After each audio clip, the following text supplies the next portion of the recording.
Welcome to the Everyone's a Critic movie review podcast. I'm your co-host, Bob Zerl. With me, as always, is professional film critic Sean Patrick. Visit us at ihatecritics.net, Everyone's a Critic podcast.com. We're on Facebook, Twitter, Instagram. Our handle is CriticsPod. Listen to us on Apple Podcasts, Google Podcasts, Spotify, Stitcher, Alexa, all your podcatchers. And check us out on YouTube.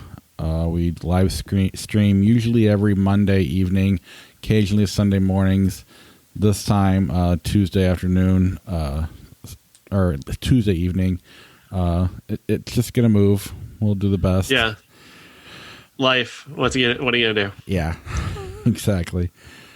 Patreon.com/criticspod, the best way to help support the podcast.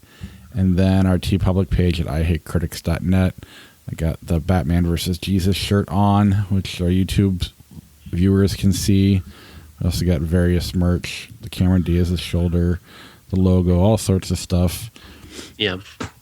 So check us out there, ihatecritics.net, and click on the TeePublic link. Let's jump right into the show. I'll share a picture for our YouTubers.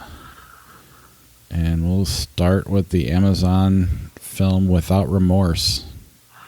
Without Remorse, I think it's Tom Clancy, right? Yeah, it is. Yes, Tom Clancy. Starring Michael B. Jordan as a Navy SEAL who gets caught up in a CIA thing where his team ends up getting killed, and then they end up doing something in a foreign country. I think it's Syria, where they're getting involved with the Russians. The Russians fight back and kill his people on American soil, and it looks like somebody's trying to set everybody up to create a new Cold War, or maybe even a new hot war, for that matter, between Russia and America. The only good thing about it is that Michael B. Jordan is a really good actor, and he's got a lot of charisma, and he holds the screen, well. But this is really beneath him; it's beneath his talent. This is a very kind of old school, kind of '90s action movie that it reminded me a lot of Navy SEALs or stuff like that. And really, he's just so much better than that. And I want so much more for him than roles like this. This is too typical. This is too on the nose. Like he's such a better actor than what he's given to do here, because it's all just this cliched Tom Clancy stuff that we've seen a 1,000 times. This is a movie made for your dad. Like, there's nothing that sets this apart from any other movie about Navy SEALs. There's nothing special about this. The action isn't special. The story isn't special. Even he is just kind of dimmed by this, because he doesn't feel fully invested in this either. You can just sense that he's going through the motions rather than really putting himself entirely within this character. And it just makes for a movie that's really, you just kind of sit there just waiting for it to end. Yeah, I mean, just like any other Tom Clancy movie with Harrison Ford or Ben Affleck or whatever, they're just not. They're at least Ben Affleck's worst movies. They're not worse, but on the lower end of his good movies. And same here with Michael B. Jordan. Harrison Ford, I don't know. I don't like anything he's done. So what? But he made it watchable. Michael B. Jordan did. And, I got through it, and then I'm thinking, this isn't horrible. And then you get to the end, and you're just like, oh, yeah, it is. I forgot. I kind of just went along for the Michael B. Jordan ride, but everything is so typical about it. But you're right. He's the one thing that kind of makes it work as well as it does. But otherwise, it's very forgettable. I mean, based on the movies he's done, this is definitely going to be a forgettable movie. By the end of the year, I won't even remember. Probably by the end of, or the next week, I'll have already forgotten this movie. So, oh yeah, I actually had forgotten about it until you popped the picture up, honestly, and then I had to try and recall it to my mind, because it's just not memorable. Like it feels like so many other action movies over the years, and elite teams of this soldier doing this, and Jamie Bell is in this, who's actually pretty good. He's got a kind of a role that is questionable, but he's also one of those roles where if he would just tell everybody everything he knows, maybe the plot ends. Right. And Guy Pearce, I'm not going to blame him. God. The character was terrible. Awful. It's like the second you see Guy Pearce, you go, okay, bad guy. Yeah. There's no nuance whatsoever. It's just the casting just makes it so obvious. Yeah. So, and poor Guy Pearce, he doesn't choose roles well anymore. And he just seems to be coasting from paycheck to paycheck, picking up these cliched bad guy roles. Ever since he got that couple $1 million for Iron Man 2, this has been his lot in life. Yeah. But yeah, it's on Amazon if you are into this kind of thing. If you like Michael B. Jordan, go ahead and watch it, but he's got a million other things you could watch instead. Tell your dad about it. No, tell your dad about Creed. Let's move on to something better. Things Heard and Seen. This movie is awesome. I really enjoyed this. So, I've got a reputation on this show for hating ghost movies because most of them aren't very good. I even hated the Conjuring movies, which I know a lot of people love, but I find the ghosts in those to be doing just all this unmotivated crap where like throwing things around the room, slamming doors, turning things upside down. Pardon me, sorry. No problem. Turning things upside down, just nonsense that they don't need to do and that there's really no explanation for. In fairness, The Conjuring was more Ed and Lorraine Warren that upset you than the typical stuff. But continue. Go ahead. They're a whole other issue, but yeah, I still felt that way about a lot of ghost movies. Is that I don't like slamming doors and nonsense like that. This movie proceeds from a particular logic that you understand why the ghost does what it does and is able to do what it does, and it creates a universe for this ghost to exist, because this is not about the ghost. This is about the central two characters. Amanda Seyfried and James Norton are a young married couple in the early 1980s who are moving from New York City to upstate New York to further his career. He's becoming a professor. She's giving up part of her career as an art restorer to support him and move to this old house that has naturally, of course, has a reputation. People have died in this house many times before, and there's a very recent tragedy where even the kids who lived in that house are still living in the neighborhood, and in fact still come to interact with these characters and become part of the story. But not in any way that you would expect them to. And again, the way that the directors here, who are the brilliant directors of American Splendor, Robert Pulcini and dang it, I can't remember. I should remember her name too. I apologize. Just kind of escaping me at this moment. But Sherry Springer Berman and Robert Pulcini are terrific directors. They did American Splendor, and they're very smart about how they put this together. And the ghosts element of it underlines the troubles that are within this marriage, and that's really what the center of this movie is these two people pulling apart, resenting each other, and the ghost sort of sensing that and sensing the growing, trouble between them. That a lot of it comes from the James Norton character as opposed to from the ghost. And that it's just a really smart way to tell a ghost story without telling, the kind of tropes and cliches that have become so boring and rote and predictable, and just ruining the genre of ghost movies by being so repetitious. This movie has similar items, but they do it in a very different way that I really appreciated. And Amanda Seyfried continues to improve as an actress. She just is she's become so credible, such a movie star, but also with a great deal of depth and believability that is really just fantastic. It's just wonderful to watch her grow as she has, and she's really fantastic here. She's very much the center of this. But then I was also surprised by James Norton, who I'm not familiar with at all, who's really great at slowly unraveling the menace of his character and his backstory and the clever, mysterious ways that gets revealed. And then you've got this terrific supporting cast in this movie who just are fantastic. Of course, you get the Oscar winner from Amadeus. Again, my names are escaping me here. I really should have my notes in front of me.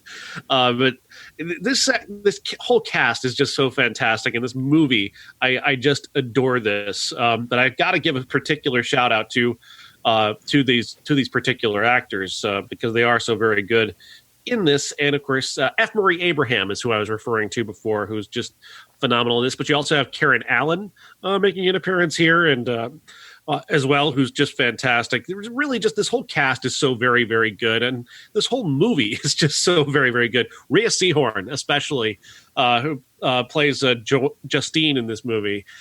She's a character who emerges late, especially throughout the film, but late especially, she becomes very, very important, and she's so very good. Her scenes with James Norton, there's specifically one scene with her and James Norton where they're just kind of poking at each other.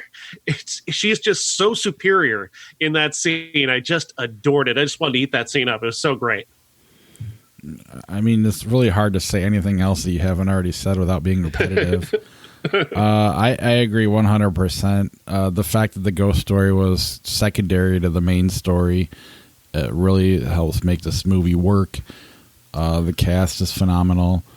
I like the fact that it wasn't afraid to go places that other movies might be afraid to, especially late in the movie. You know, you look at Without Remorse, and Michael B. Jordan goes on a kamikaze mission to catch, to figure out this Cold War thing, only to find out he doesn't die at the end, that kind of thing. Right. This movie doesn't hide, doesn't take shortcuts like that. The way James Norton's character, if you put that character with the somewhat suspicious guy in Without Remorse, as both are kind of unraveling throughout the movie, this is done so much more superior to that. I mean, really to perfection. He does such a great job. That character is so well thought out, so well directed. Everything about it flowed perfect. It was easy to watch. I mean, you almost forget it's a ghost story at times. I don't know. I really and then you got the Karen Allen and the F. Murray Abraham, and they're not distractions. They blend right in. I mean, because they're recognizable faces that a lot of times can distract you from what the characters are playing, and they don't do that here. I don't know. Everything about this is great. It's on Netflix. I can't recommend it enough. I mean, and like you said, Amanda Seyfried is, she did that movie with Kevin Bacon. I talked about it a couple months ago or sometime during the pandemic. I don't remember when. I was kind of worried. I thought you were going to. I'm kind of worried how you would react to another Amanda Seyfried in a house movie. But no, Mank was just phenomenal. Her role in that was so just so good. Next level. And then this continues right on with that. Such a great movie. I hope people get to see it on Netflix. It kind of premiered sort of funky on a Thursday. I think a lot of people may not have noticed it right away, but hopefully people are noticing it now. Because again, she's just so fantastic, and this is really one of the best movies of the year so far. Which scares me. It makes me feel like people won't see it.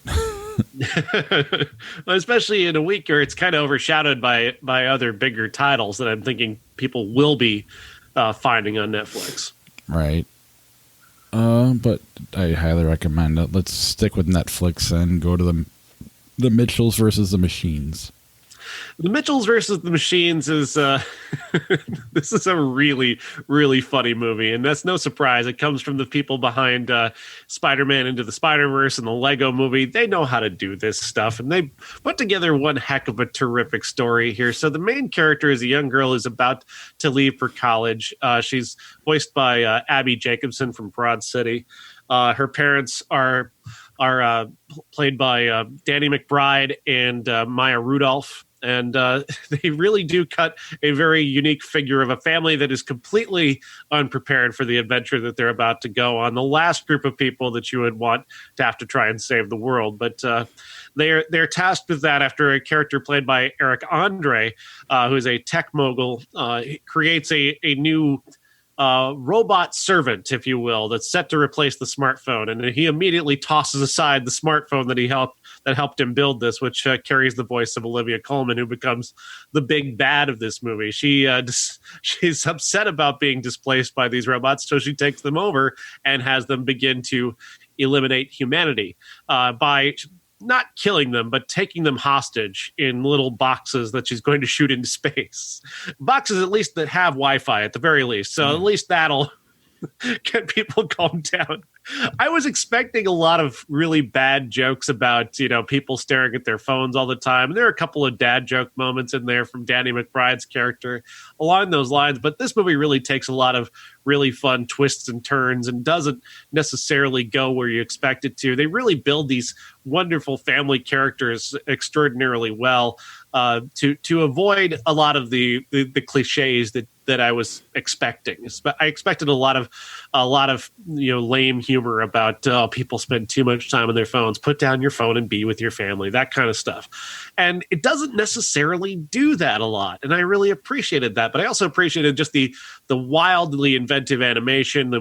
These character designs are fantastic. The robots are hysterical. They've got Fred Armisen and Breck. I can't remember his name from Saturday Night Live. They're both terrific in this. Conan O'Brien has a great voice work in this as well.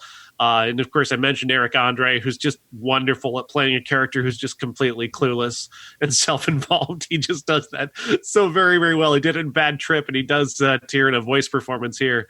I really like this movie a lot, way more than I expected to. And I haven't seen a lot of really great things from Sony Pictures Animation recently, so this was kind of a really big surprise and a really wonderful surprise at that. Yeah, my son's already watched it, I think, 3 times. I haven't watched it beginning to end, but I've been around it for the last couple of days. And what I have seen is a very watchable movie. Similar to the Spider-Man and the Lego movie, they do a great job with the voices not being distracting. When you watch Shrek, Eddie Murphy's here and Mike Myers is there, and Robin Williams is Aladdin, or the genie, that. And that works what they're doing here. Danny McBride, he could have been Danny McBride the whole time and have been really distracted, but you put his voice in that body, and it actually kind of works the way they do it. It was same with everybody else in this movie. So I found that impressive. Just the watchability factor I thought was really good, and then you throw in the fact that that little boy could literally be my son. Pretty much is. If there was a movie about him, it'd be him, and so it's also on Netflix, and it's a great family movie, better than what was that Jennifer Garner one that came out a while ago? I don't remember that one at all. It's like wiped it from my memory. Yes Day, yeah, which was fine for what it was, but this is gonna stick around, I think. Yeah, I hope so. I think this would have been a massive hit in theaters if they'd had the opportunity to release it there, and hopefully people are taking the chance to see it. I'm sure they are. In fact, I already know they are. I think it was number 1 most of the weekend on Netflix, which good for them. They've been going down in subscriptions due to their consistently rising price, so maybe this will draw people back. Who knows? But they're putting out really great originals. There's a lot of bad ones too. Outside the Wire is still a terrible movie, but this one and Things Heard and Seen and Bad Trip. Bad Trip's probably in the lower end, but still, it was quite good for what it was. Right. They're putting out some pretty terrific originals. Well, and they cleaned up at the Oscars, didn't they? Didn't they do a pretty good job there? What I guess I don't really know. I could have swore they won like 9 awards or something like that. yeah. There was a couple. Yeah, Ma Rainey. Oh yeah, where was that one? Mank was also a Netflix movie. And multiple nominations for Mank. Yeah, so definitely check this out if you haven't already with your family. But if you have kids, I'm sure you have. So let's move on to Here Are the Young Men. Here Are the Young Men is supposedly a movie that stars Anya Taylor-Joy. She's not the star of this movie. Don't be fooled by that. It's the story of dislocated youth, just young men on the cusp of being pushed into adulthood somewhere in Ireland. One of them is just kind of lost and confused. One of them is an outright criminal. Another one is supremely depressed and kind of reserved. The three of them are, in their last summer before they've got to go out into the world, and they're seemingly just going to go through the entire summer getting as drunk as possible, getting as high as possible, and trying to avoid being caught by the cops. That changes slightly, quite dramatically, I guess, when one day they see a young girl run past them, and running into the street, she gets hit by a car and killed. And this sends one of them, the main character, into kind of a minor tailspin. The depressed one gets even more depressed to the point of suicidal, and the kind of psychotic one begins to explore his even more dangerous side as he takes a trip to America. Along the way, one of the characters begins to fall in love with Anya Taylor-Joy's character and kind of has a first love going on there, but he's also spending a lot of time getting into drugs and alcohol, and it's definitely costing him potentially that relationship. He's also trying to keep up with his friend who's growing more incredibly dislocated and violent. And the whole thing is shot with this kind of low watt handy cam kind of shooting that is all right, I guess. There's a lot of dream elements to this. Like there's a couple of scenes where people wake up from a dream when something dramatic has happened. And there's this one thing that runs throughout. This character played by Travis Fimmel, supposedly the host of a TV show called The Big Show. And it becomes a sort of focus of fantasy for the kind of psychotic character who's kind of exploring his psychosis within his dream of this TV show. But then it doesn't just stay with him as his delusion, because later on the main character also gets involved in that dream delusion, and you're kind of left going, well, this is supposed to be his psychosis, his expression of his own psychotic dreams, and yet his friend is now interacting with his psychotic dreams. So the whole thing just becomes a big giant mess. And on top of that, there's just that icky cash-in quality to the fact that they put Anya Taylor-Joy right there on the poster just around the time, of course, that her TV series is big on Netflix, and she's the most well-known person in the movie, and it's just a shame. Ferdia Walsh-Pilo, who's amazing in Sing Street, plays the depressed character in this movie, and he's barely given anything to do. And again, he's probably the most interesting actor in the movie aside from Anya Taylor-Joy. Yeah, I read your review and I skipped this one. Sounds like a mess a little bit. But, whatever. Anything else? Yeah. Go ahead. I just, there's not much else to say. It just has that kind of a stink of a cash-in sort of dropped into the American market, and it just because Anya Taylor-Joy might grab a few fans here and there. Yeah. Anything else before we move on to our classic? Nothing really. All right. Let me hit the button that you won't hear. And ladies and gentlemen, this is the main event for the linear, legitimate, and universally recognized, undisputed classic. The Artist. The Artist from 2011 was released this week in 2011, which kind of got me thinking about it. And I put together a piece for my writing outlet on the 10-year anniversary of the release of The Artist, because we did have the Oscars very recently, and one of the most reviled and disliked choices to win Best Picture was The Artist, and it kind of got me thinking about why I don't remember this movie and whether or not I liked or disliked it when it came out. And I went back and kind of read through some of the things that I'd said about it in the past and realized I really like this movie. But it is not a Best Picture movie. It's a popcorn movie that happens to have a very artistic notion about it. So the idea here is basically the story of A Star Is Born. Just take that story and kind of put a silent movie spin on it. The story goes that a character played by Jean Dujardin is the biggest star in the world in silent pictures. He's an adventure star. He's a comedy star. He's beloved by everybody. He's got a beloved dog who's in his pictures as well. And he's the biggest star in the world. He's so big, in fact, that when a girl kind of pops out of the crowd and kisses him on the cheek, she makes the cover of Variety, and she uses that to parlay that into her own movie career. And just as her career begins to rise, his begins to fall, because she's going to be starring in the first talkies, the first films that have speech in them. And he is French, and so he doesn't really feel like he can transition very well to talkies. But it's interesting, though, when you watch the movie, they don't really frame that very well, because early on you see him actually talking to reporters on the radio.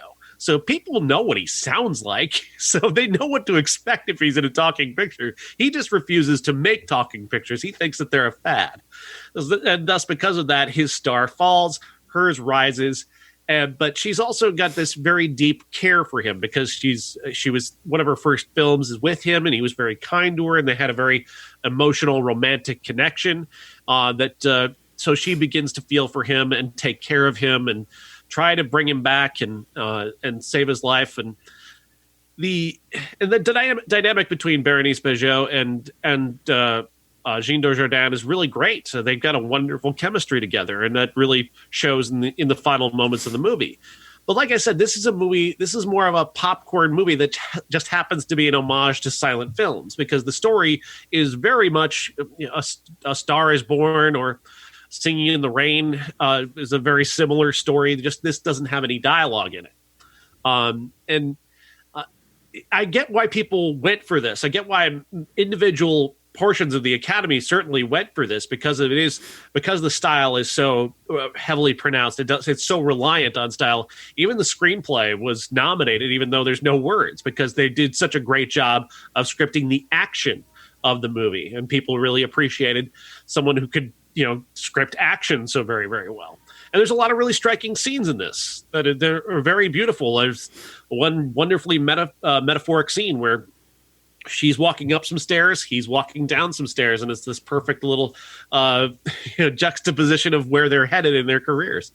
I like a lot of this movie, but like I said, it's incredibly lightweight in the end, and I think that's what really is responsible for its reputation. It's not a bad movie by any stretch, and anyone who thinks this is a bad movie is really foolish. But is it a best picture? No, of course not. That is not what this is, and I definitely agree with anybody who said that this didn't deserve to win Best Picture. It was a weak year. It was a weak year. Your best bets that year are Midnight in Paris and Moneyball, by my estimation. And so, yeah, definitely a weak year for Best Picture nominees. For anyone that was going to gain if anything was going to gain a wide swath of support, I guess it would be a movie like this that has so much appeal across so many different branches of the Academy. Yeah, I watched it for the first time this weekend, and I can't separate the Best Picture win from it, and that's what's frustrating, because you're right, it is a very good movie.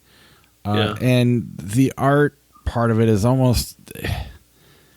It came off as gimmicky to me when something like Birdman, that art element is more... I guess you could argue that's gimmicky as well, but to me it's more impressive. This went backwards and just kind of, like you said, was an homage to silent pictures.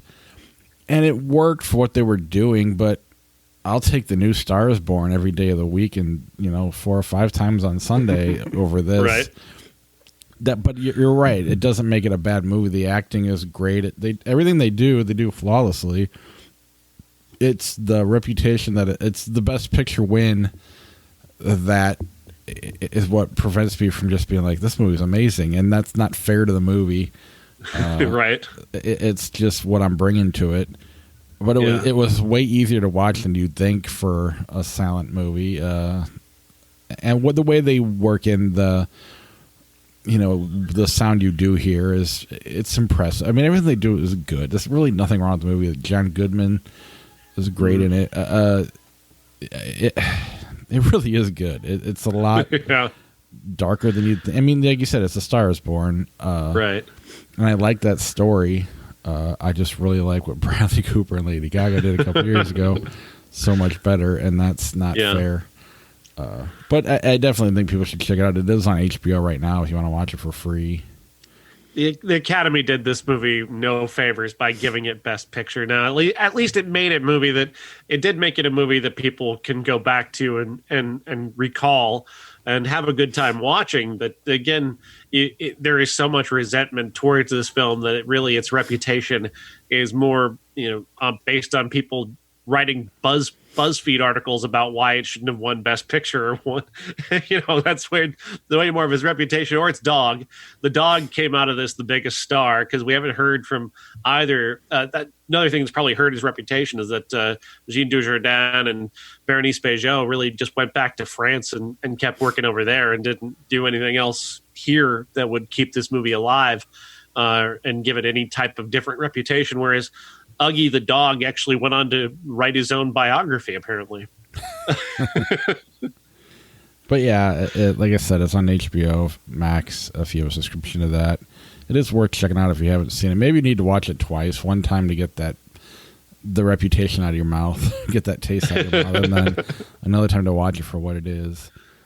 Your list of Best Picture movies that you've seen has gotten pretty good since this show started, huh?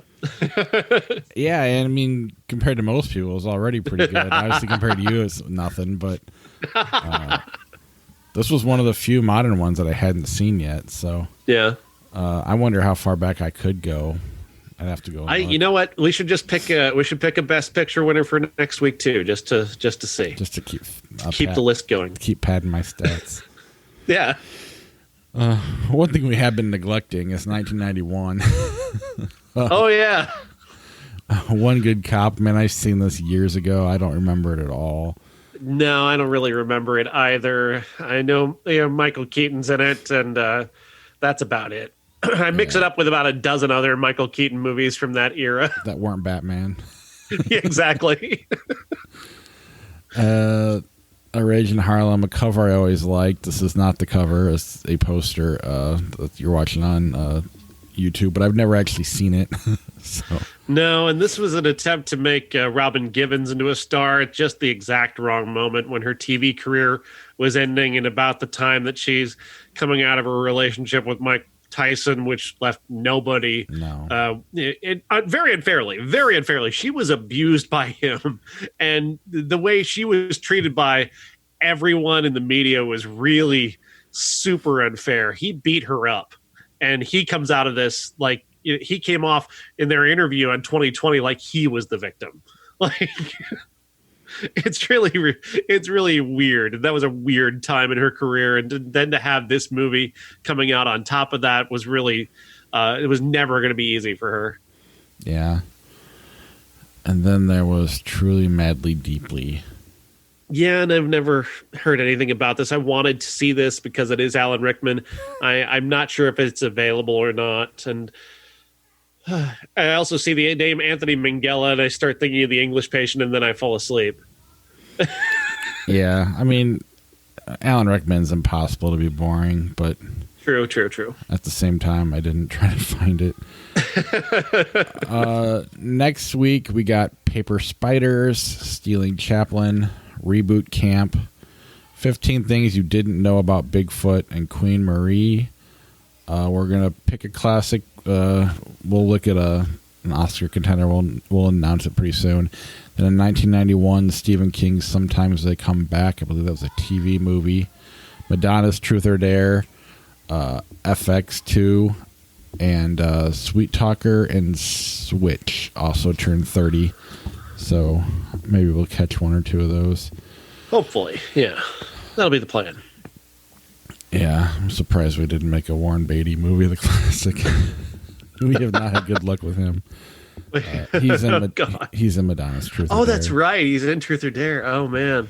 Probably. Yeah, we've not had much luck with him, coming out of, especially like with Shampoo, which was a bad experience. It's probably his best movie is probably Madonna's Truth or Dare. So next week's classic, Bugsy. No. Let's not do that. If it had won the Oscar, I guess we could force it through. But right. All right. before we get to Flick Chart, I just want to remind everybody to head over to patreon.com/criticspod, the best way to support the podcast. If you want any of our TeePublic merch, go to ihatecritics.net/criticspod, or I'm sorry, ihatecritics.net. Click on the TeePublic link in the right-hand corner. This is a very quick episode, apparently. So let's go so we'll take some extra time on Flick Chart. It's fine. Live Free or Die Hard versus Harry and the Hendersons. Oh, man. They're both garbage, but Live Free, I guess. Yeah. Kevin Smith's in that, isn't he? Yeah. There you go. That's the reason. I hate it. But yeah, I'm not a big Harry and the Hendersons fan. Star Trek Beyond and Collateral. Collateral's amazing. Yeah. The Machinist, 12 Monkeys. 12 Monkeys. Yeah, it's impressive as Christian Bale nearly killing himself for a role. Changing Lanes or The Meg? Changing Lanes. Yeah, I'm with you. Did you see the Ben Affleck Twitter thing this week? I did not. So apparently, and this I feel, oh man, just dude, what are you doing? So there's a dating site now that you can go on where you can actually send people who you match with, you can send them a video. And so he matched with some hot girl and she's like, oh, that can't be the real Ben Affleck. So she unmatched with him and he sent her a video message like, hey, why'd you unmatch with me? It's really me. And she put it on Twitter. It's like, dude, what are you thinking, man? What are you thinking? Could have been worse. It could have been worse. I guess it could have been his dick. Yeah, that's what I mean. I mean, it's a male in Hollywood. That's a 50-50 chance. He had to know, though. He had to know. How do you not know what was going to happen there, man? I mean, I think people have moments of weakness and just do stupid shit. Yeah. At least Adam Sandler was more in the news than he was for not getting let into IHOP. Did you hear about that? No, I missed that. Oh, that one. He had a mask on. He had his beard, and he walked into an IHOP, and the waitress was like, "It'll be 30 minutes." He's like, "Oh, okay. We'll go somewhere else." And he left, and someone was like recording it, or somebody caught it, and they were like, "That was Adam Sandler," and it ended up going on TikTok and blew up to the point where he had to comment on it. He goes, the waitress told me that the all you could eat doesn't apply to the milkshake, so I decided to leave. What's all? That's funny. Two things went viral and we each only heard of one. That's how old we are. Battlefield Earth or Beer Fest? The only time I'll ever pick Beer Fest. Is there anything you'd pick Battlefield Earth over? I can't even imagine. Like, I don't even know if I'd pick it over Crash. That would be tough. That would be very tough. Diamonds Are Forever, Superman 4, The Quest for Money. Good God. I mean, they're both garbage. But I guess Sean Connery is probably the better Bond, and Superman 4 is unwatchable unless you're watching it with a group of people who can really make fun of it. Yeah. The Curious Case of Benjamin Button versus Air Force One. Get off my plane! No. I'm going with Benjamin Button. I know it's not beloved Fincher classic and all, but it's still Fincher, and there's still a great deal of style. I like it. I just don't want to watch it. That's all. Next week's classic. Yeah, you don't gotta. And anything I can do to avoid Harrison Ford, I'm good.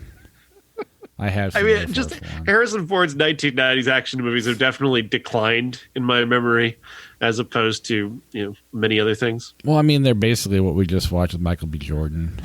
Yeah. Ninja Assassin, Easy Rider. Easy Rider. I mean, Ninja Assassin's a really terrible film. Easy Rider is overrated. Not desperately overrated. Thank you. Yes. The Sandlot or Life of Pi? Life of Pi. I don't understand the cult around Sandlot. I don't dislike Sandlot, but Life of Pi is really good. Clueless or She's All That? Clueless. By a lot.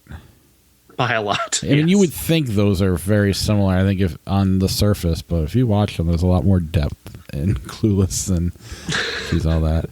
The Great Gatsby, Bottle Rocket. Bottle Rocket. Hell of a movie. Hell of a movie. Agreed. The Sixth Sense, Transformers. Sixth Sense. It's a good day for Bruce Willis movies. Yeah, even his bad ones are winning. Right. Before Sunrise, Stormtrooper or Super Troopers. Before Sunrise, by a lot. The Assassination of Jesse James by the Coward Robert Ford, or School of Rock. School of Rock. Yeah. I appreciate the Jesse James movie, though. Absolutely, but I've seen School of Rock too many times not to pick it. A Simple Favor, Father of the Bride. A Simple Favor. I love that movie. I've watched it a few times, even this far after it came out. It's so good.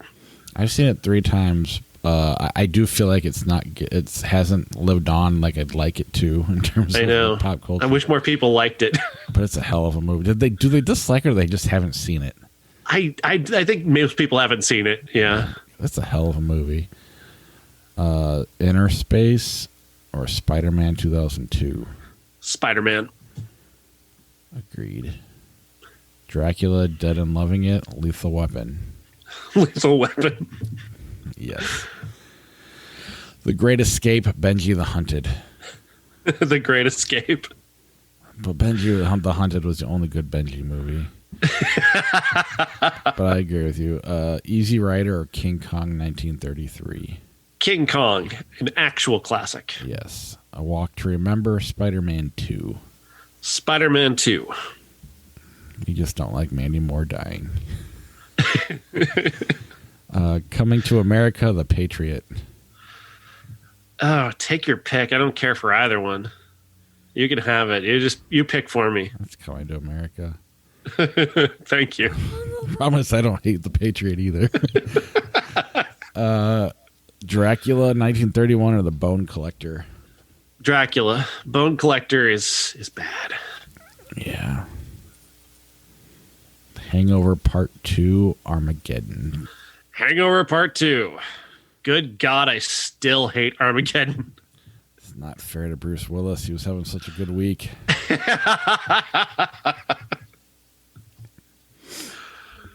He literally gives no shits about anything, so he doesn't care at all about anything.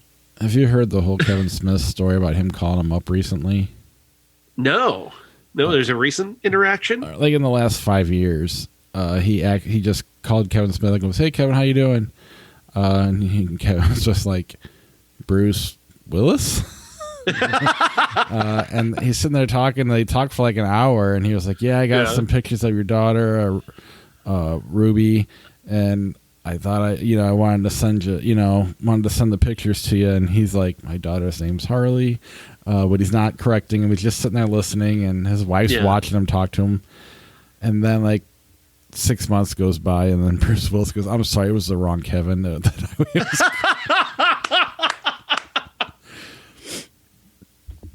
Wow. That is awesomely awkward. Yeah. This is after all the horrible shit Kevin Smith said about Bruce Willis before that. But he probably had just no idea. Just no idea what he was talking. Did not care at all. Indiana Jones and the Temple of Doom, Space Cowboys. Indiana Jones. Bicentennial Man, The Happening. I mean, at least The Happening is easy to laugh at, so I'll go with The Happening. Bicentennial Man's just unwatchably dull. I agree. The Dark Knight, The Island. The Dark Knight. Jerry Maguire, Shaft. Shaft 2000. Yes. It's Jerry Maguire, by a lot. Agreed. Magnolia, Platoon. Magnolia. Coin is coming out. Love Magnolia. It's overrated. What does this say? Just so I don't know if the camera can see it. It does say Tails. I'm not cheating. Do not like that movie. Terminator 2, Judgment Day, Sweet 16, the director's cut. I'm not sure what Sweet 16 is. I'm probably going to pick Terminator 2 no matter what, though. So My girl, I'll like pick Terminator 2. Terminator 2 over dead Macaulay Culkin. I won't fight you on it. Is Thriller a Thriller movie? is not a no. Okay. It's a short film, I guess. The Muppets take Manhattan. The Avengers take the world. Or the universe. Avengers Endgame. Avengers Endgame. Yeah. I like Muppets Take Manhattan, though. My dad finally watched Avengers Endgame, and like maybe a week and a half ago, 2 weeks ago, and he texted me and my brother. He goes, they really wrote themselves into a corner with the way they killed off some of these characters. I'm like, they've been playing them for like 15 years. They don't want to do it anymore. On top of that, they literally did not write themselves into any corner because now they can go back in time and do whatever they want. So what are you talking about? Miller's Crossing or Uncle Buck? Miller's Crossing. Yes. 9 or The Descendants? Descendants. Agreed. Underrated movie, The Descendants. Absolutely. Something's Got to Give, not another teen movie. Fuck, who cares? Who truly cares about either of those fucking movies? You go ahead and pick. I don't care. I don't hate not another teen movie. This is awesome. Fuck you. Transformers Revenge of the Fallen, The Hills Have Eyes, the remake, what's that guy's name? What the fuck? Aja something or other. Yeah, Alexandra Aja. Yeah, that's right. Hills Have Eyes because because it's shorter than Transformers and not as loud. Even if it's not shorter, it's shorter. My Super Ex-Girlfriend, 310 to Yuma. Yeah, the choice here is very obvious, but I do want to say that my Super Ex-Girlfriend had such a great premise and such a good idea. It's just such a shame they executed it like a sitcom. And they just fucked up the execution of it so badly because Uma Thurman is so great. And she was such a perfect choice to play that character. And there was a really good idea there. And then they just leaned into every single cliche about women being clingy and this nonsense and how especially that would be hard if she's a superhero. And it's just like, damn it, you had a good idea, and you fucked it up. I love men. Cool Hand Luke, Titan AE. I don't know that movie at all. It's Cool Hand Luke, I guess. I don't remember if I liked it or not. Disclosure, Catwoman. Disclosure, because Catwoman's unwatchable. Poor Halle Not Berry. that Disclosure is much better. It was an okay book. The Birds, Back to the Future Part 3. The Birds. Agreed. I still know what you did last summer. Beavis and Butthead Do America. I still know what you did last summer is one of the worst ideas for a sequel ever. Like, what a terrible name. And just awful, just completely awful execution. It's so bad. It's just so bad. Beavis and Butthead by a lot. Yeah, it was Scream Light from the get-go, from right. Even Jennifer Love Hewitt being like Neve Campbell Light at the time. Everybody in Scream was like a bigger star than, I don't know. Maybe I'm wrong. The Adventures of Tintin, House of Flying Daggers. I like both of these. Tintin's actually not a bad movie, but House of Flying Daggers is a work of art. It's just gorgeous. Agree. Thor Ragnarok, Phenomenon. Thor Ragnarok. Transformers, Revenge of the Fallen, The Net. Oh, I have to pick a Dennis Miller movie. The Net. It's shorter. It is shorter. Yes. That's my metric. If it gets it's shorter, then it's fine. It's actually better. Next will be Ben-Hur versus Transformers. It's shorter. I'm going Ben-Hur. Escape from L.A., The Karate Kid Part 2. I have a real soft spot for Karate Kid Part 2 and for Escape from L.A. Oh, Escape from L.A. Oh, never mind. Then fuck that movie. Yeah. I was thinking of Escape from New York, which I do have positive things to say about. Yeah, Escape from L.A. was such a disappointment. Oh, when he's surfing, like what the fuck were you The thinking? basketball stuff. I mean, it was just kind of. What the fuck? And I was at the age where I wanted it to be good, so I pretended to like it for so long, and then I just had to give up. Yeah, it came along at that time when you were like when I was at least I was too young for Escape from New York. Like I wasn't allowed to watch it until I was older, and so that made the sequel, like as I'm coming to an age where I'm now starting to be able to watch, R-rated action movies. I'm like, oh, okay, now Escape from Los Angeles. This gives me an excuse to see Escape from New York, and now I can see the sequel, and it's gonna be cool, and it's gonna be an adult. And man, that was disappointing. Well, my brother was on a Kurt Russell kick since I remember. I've never not known him to love Kurt Russell, and so we had seen. I mean, we were kids, but all those movies: Big Trouble in Little China, Escape from New York, The Thing. Maybe not kids, but like junior high and on. He was starting to get into those movies on Fox on Saturday mornings when they would come on or whatever after wrestling. And so when that came out, I was like, we were super excited for it. And it was just like, we liked it because it was like, look, he was making basketball shots from across the court, and it was awesome. And then you didn't really mean it.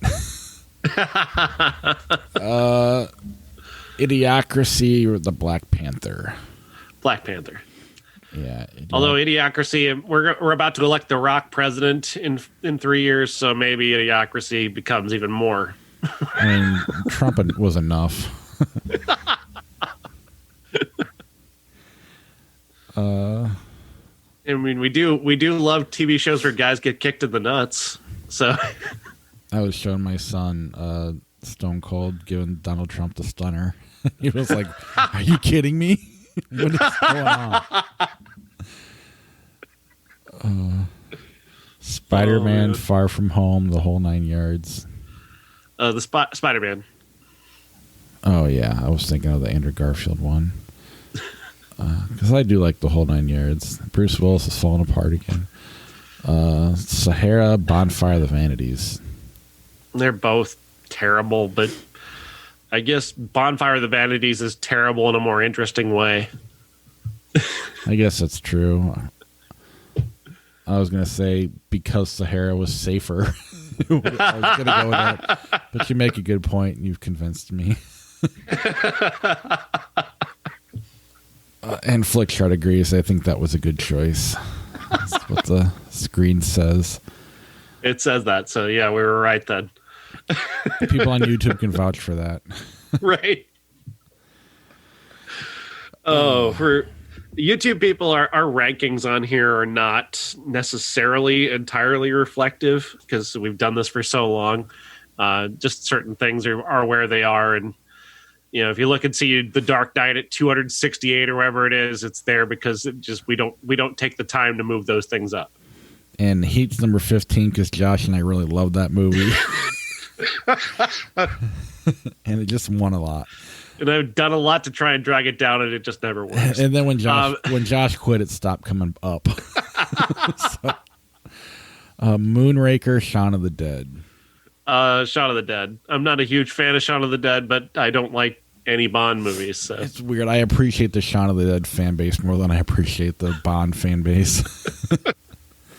Forbidden Planet or Wolf of Wall Street? I don't think I've seen Forbidden Planet. Neither have I. Mighty Ducks 2, Wolf of Wall Street.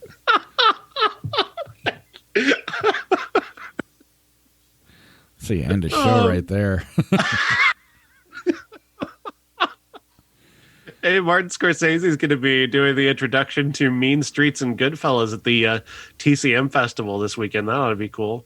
I'll be doing coverage of TCM Fest on my radio station website and in my writing, which I'll post on our Facebook page. But there's a lot of really, really cool stuff at TCM Fest that you can actually see on HBO Max this coming weekend, where there's this thing, they're doing a feature on this thing called LA Rebellion, which was a group of black film directors who went to UCLA around the same time that, guys like just after the period of like when Lucas, Spielberg and those guys were at UCLA. They made some really interesting movies that are now going to be available for the first time on HBO Max. and really absolutely worth checking out. They'll debut this Friday. Bless Their Little Heart and To Sleep with Anger are two really interesting movies by two really great underknown directors who are I actually had a chance to talk to, and that interview will be part of my coverage. There's also a special on the horror films of Michael Curtiz. He only did, of the 150 movies that he directed, including Casablanca and just about every classic movie of the period, he also did these 3 amazing horror films. And some of the first Technicolor films in history, and they're incredible. The one is called The Walking Dead, which is with him and Boris Karloff, which is his take on the zombie movie. And then the movie that I talked about, I'm going to be writing about, is called Dr. X, which is a mystery horror thriller comedy. It has this comedy character kind of at the center of it, but it's also a really fun mystery sort of horror movie at the center, and it's really very good. And the full Technicolor redux that they've done on it is incredible. It looks gorgeous. It's a 1933 movie that with this 2-color Technicolor has this. It adds so much to the beauty and the horror film look of this, and just incredible that he directed a color film, so long ago in the past, prior to Casablanca. That's awesome. Will we hear any of this stuff next week? Yeah, it's all going up on online this weekend, so I'll have a full interview with directors podcast and a feature on Nichols and May, the comedy team Nichols and May, which Elaine May and Mike Nichols go on from there to become 2 of the biggest directors of the late 60s and 70s into the 80s. So there's a lot of really amazing stuff at TCM Fest this week. So if you're going to be watching, Turner Classic Movies or HBO Max, you can check out a lot of this stuff. A piece I've got going up tomorrow, if I might continue to promote myself, it's on the cartoons of Tex Avery. They've got a documentary that hasn't been seen since 1988 on Tex Avery, the King of Cartoons, and then they're showing an hour. This is all on TCM, 6 a.m. Saturday morning and 7 a.m. Saturday morning. It's Tex Avery at MGM, and it just 7 of his famous shorts that they chose to show. And it's really interesting. There's a lot of really problematic, deeply racist stuff in Tex Avery's past that is not being touched upon at all in this. It's really, they found 7 of the safest ones that they could, that they're all kind of weird and unusual. Some of them are very funny and innovative, and none of the ones they're showing here really are too problematic. One of them's got a blackface bit that you kind of cringe at. But there's a lot of that in classic cartoons, and especially in the work of Tex Avery. It's a little weird that they're not using this as an opportunity to talk about Tex Avery and his, what he did and his reputation and how problematic he is in many ways. And not talking about canceling him or any of that nonsense, but just have it. It's an opportunity to have a conversation where we can look at the art that's been created in the past and the people who create it in a context that can be scholarly and open and honest. And it would seem that cancel culture doesn't want us to be honest about the things that we don't like. And that's really unfortunate. Cancel, by that I mean the right. People who try to weaponize it, right? As opposed to those of us who just want us to be honest about the things that happened in the past, and really ignoring the bad about Tex Avery is to ignore what really happened. And I don't think they're venerating him. They're not treating him. I mean, they're playing a documentary that does play up his legend, but it's not that they're being irresponsible, TCM. It's just that they're kind of overlooking an important aspect of it. So I touch on that in the article. I've got reviews of each of the 7 shorts that are pretty weird, but also some of them are kind of incredible. There's a lot of Tex Avery tropes that he created that you don't even realize he created. He created essentially what are cartoon physics. He was one of the first people to break the fourth wall. He did this one in late 1930s or early 1940s, I guess it was, called Red Hot Red Riding Hood, where he takes the Red Riding Hood story, but moves it to the Jazz Age after the characters complain about telling the same story about Red Riding Hood, the wolf, and Grandma's house. So it becomes where the wolf goes to a jazz club and Red Riding Hood is the performer, and he's this is the term wolf whistle comes from this cartoon because he's whistling at her and his eyes are popping and he's going crazy for her and he's trying to hit on her. And she turns him down, but invites him to go to Grandma's house, which is now this after hours party spot. And Grandma is this man eater who goes after the wolf and tries to have sex with him just in every possible way. Oh, and it ends this cartoon. I'm going to spoil it because it's just so bizarre that a cartoon would end with the wolf pulling out a gun and taking his own life. Then his ghost pops out of his corpse and sits back down at the jazz club table and starts whistling at Red Riding Hood. I remember my daughter, I don't know, I think it was, I don't know what it was, basically a fish popped out of the water, pulled a gun out and shot itself in the head. My dad was trying to show her old cartoons when he was a kid. He was like, you know what, I'm going to stop now.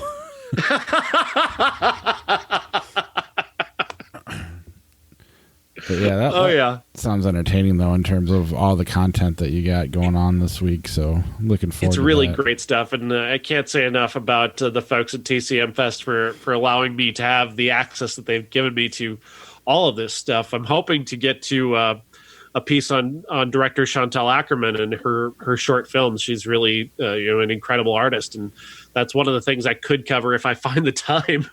Right. I've got so many of these things.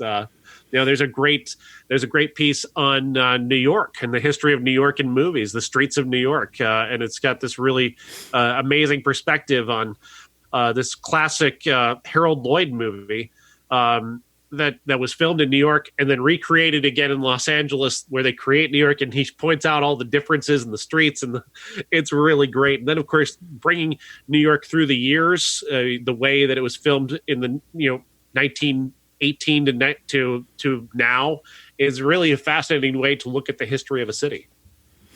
That's awesome. Well, that's a very long way of saying D2 Mighty Ducks.